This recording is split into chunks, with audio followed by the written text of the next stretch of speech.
Hey everyone, welcome to week whatever this is. I don't even know anymore.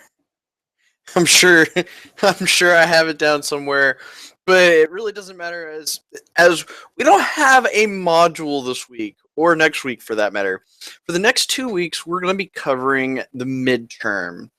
If you look at the syllabus, I'm pretty sure we had security for this week, and then we're going to get into the review next week. But there's a couple things that I kind of wanted to address before we get to the midterm, and I really want you all to understand the material that we've covered thus far.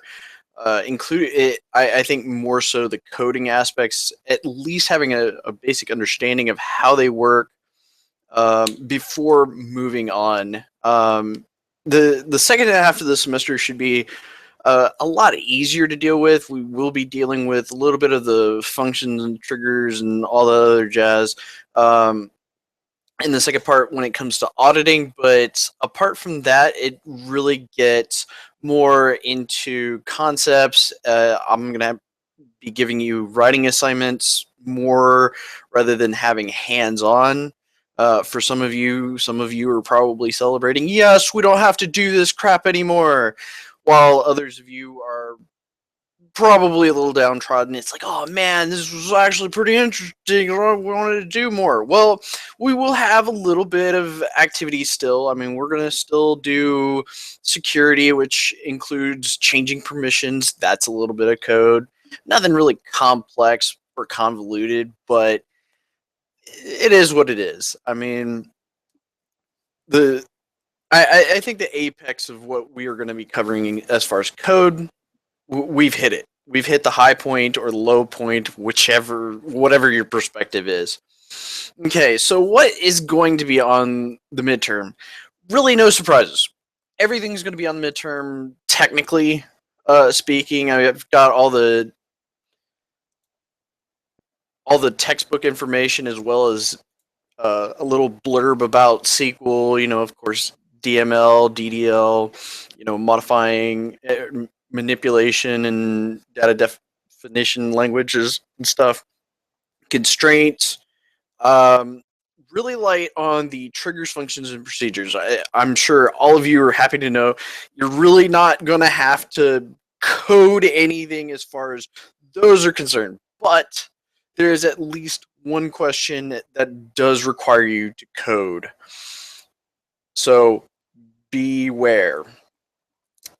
As far as this coding review is concerned, this takes the place of your module lab for the week and for next week.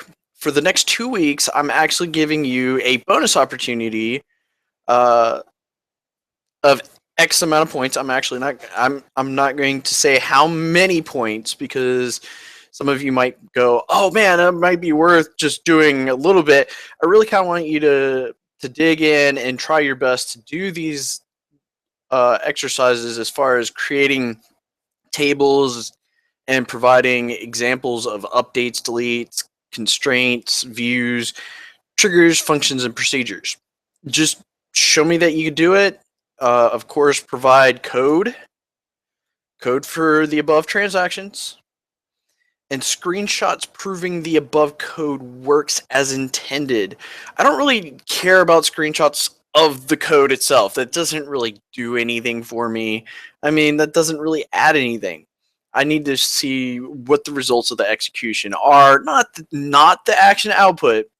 I don't care whether it gives you the green light and says, "Hey, your code worked." It's it's all about what happens in the table.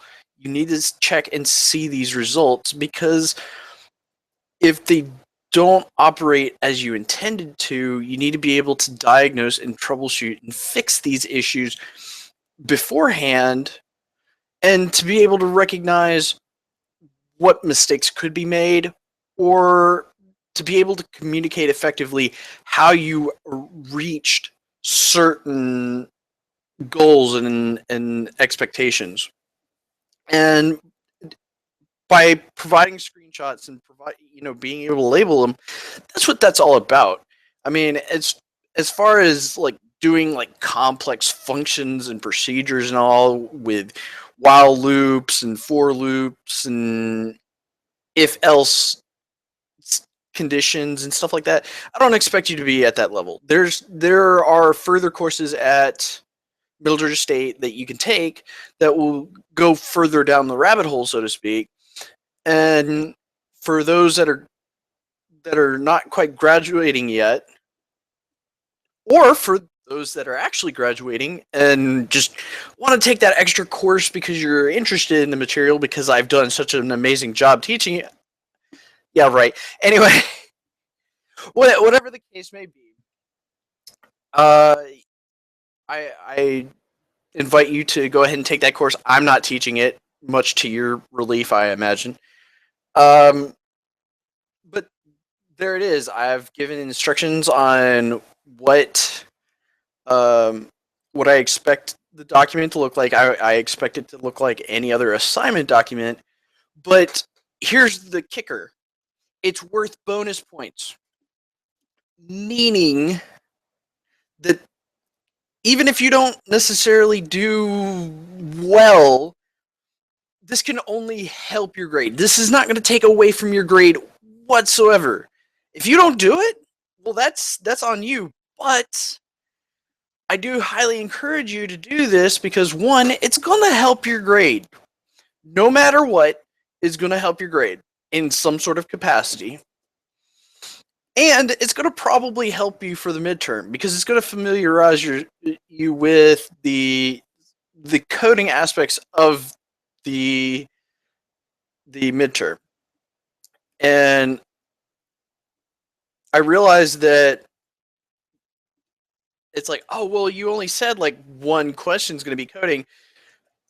Yeah, you're going to make code for one question, but there's going to be several that might be multiple choice where it's like, okay, well, which one of these is incorrect? What's the correct way of doing it? True or false, this works? Or I don't remember right off the top of my head. I would have to look at it. I have made the midterm. I may have to tweak it.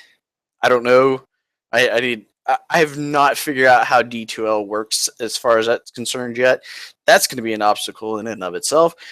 But I have the questions ready and available to put into D2L for you all to take next week. So that's all I really have for this. And this week, I'll try to wrap this up and just be brief and wish you the best of luck. If you have any questions, I'll be sure to answer them as best as I can. I'm not going to give you the answers to the exercise though. I may give you the helpful nudge, but I need you guys to kind of to dig in, maybe do some research if you need to. Maybe there's a website or something that you can Google that'll help you understand a little bit better. Maybe I don't speak the same lingo that you do, that maybe you just need to see an example of it. I've tried to do my best to provide different websites, but sometimes you just need that different shade or perspective to give you the push you need in the right direction. So have a good week. Peace out.